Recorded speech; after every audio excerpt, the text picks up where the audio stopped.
नमस्कार दोस्तों, स्वागत है आपका फिर से चटपटी और रोचक खबरों के हमारे इस खास कार्यक्रम में जो आधारित है कानाफूसी गपशप और चर्चाओं पर। तो चलिए शुरू करते हैं पावर सेंटर।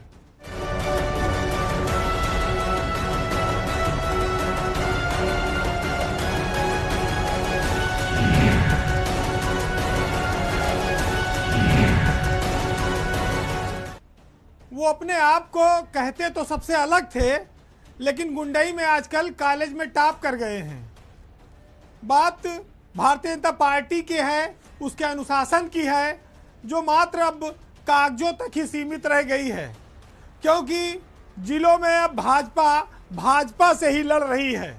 और ताज़ा मामला जो आपने देखा होगा वो लखीमपुर खीरी में, जहां भाजपा विधायक की खुलेआम पुलिस की मौजूदगी में भाजपा के नेताओं ने ही पिटाई कर दी।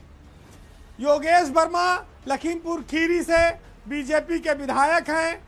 कोऑपरेटिव बैंक जो अर्बन है उसका चुनाव चल रहा था, वहां पर पुष्पा सिंह पहले अध्यक्ष रही हैं, इस बार उनके पति अध्यक्ष पद का चुनाव लड़ रहे हैं। अर्बन कोऑपरेटिव बैंक का बड़ी अच्छी संस्था है।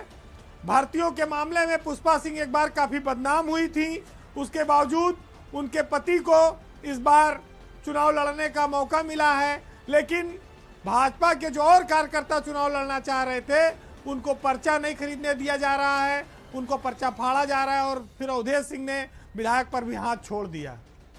पुलिस मौजूद थी, बीच बचाव करती रह गई और विधायक के साथ मारपीट हो गई। अब इससे ज़्यादा और क्या होगा, क्योंकि संत कबीर नगर में भी एक बार जूता कांड हुआ था, वो भाजपा की पहली सरकार थी, आपने देखा था। उसके बाद दूसरा ऐसा घटनाक्रम है जब अपनी सरकार में बीजेपी के विधायक पीट गए हैं। अब बीजेपी के विधायक को पीटने वाला मजबूत आदमी है, किसी को पर्चा नहीं खरीदने दे रहा है, तो अनुशासन की दुहाई देने वाली भाजपा चुप्पी साध बैठी। फिर एक बात और उठती है कि जब बात आप जीरो टॉलरेंस की करते हैं अपराध पर, तो इस थप्पड़ की गूंज क्या आपको नहीं सुनाई देती है? सोशल मीडिया से लेकर सारे टीवी चैनलों तक ये चीज़ साफ दिख रही है। विपक्ष इस घटना को लेकर हंगामा कर रहा है। ये लड़ाई अगड़ा बनाम पिछड़ा की भी होती जा रही है। 4 दिन से आंदोलन चल रहा है लखीमपुर खीरी में, लेकिन भाजपा ने अभी तक कोई सख्त कदम नहीं उठाया है। जहां पर पावर इस्तेमाल है, धन है, वहां स्वाभाविक है कि संघर्ष होगा, क्योंकि उसको पाने के लिए लोग लड़ेंगे। अब पुष्पा सिंह चाहती हैं कि उनकी विरासत उनके पति संभाल लें, उनके कार्यकाल में अगर कोई गड़बड़ी हुई होगी तो वो छुप जाएगी। और इसके लिए आप देख सकते हैं कि गुंडागर्दी अपने चरम पर है।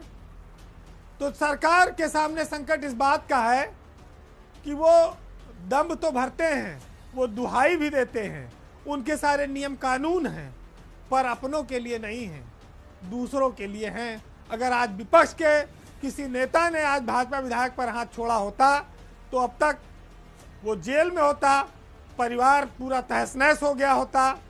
घर तो नहीं गिर सकता था, चूंकि सुप्रीम कोर्ट ने बुलडोजर पर रोक लगा दी है, लेकिन इतनी नापजोक जमीन की हो जाती कि वो किसी लायक बचता नहीं।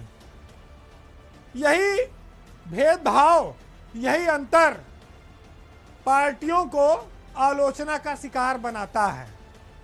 और समय रहते अगर आप निष्पक्ष कार्रवाई नहीं करेंगे तो इसका नुकसान भी आपको उठाना पड़ेगा।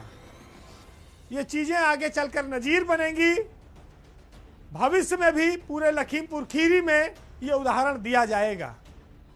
अब ये भाजपा को देखना है कि वो अपने विधायक की इज्जत आबरू बचा पाती है या नहीं। वैसे भाजपा के राज में शिवपाल यादव ने यह आरोप लगाया है कि निष्पक्ष चुनाव तो क्या, निष्पक्ष रूप से पर्चा भी नहीं भर सकते। यानी कि अभी तक तो निष्पक्ष चुनाव में संकट था, अब तो पर्चा निष्पक्ष भरा जाए, ये भी बहुत बड़ी बात है।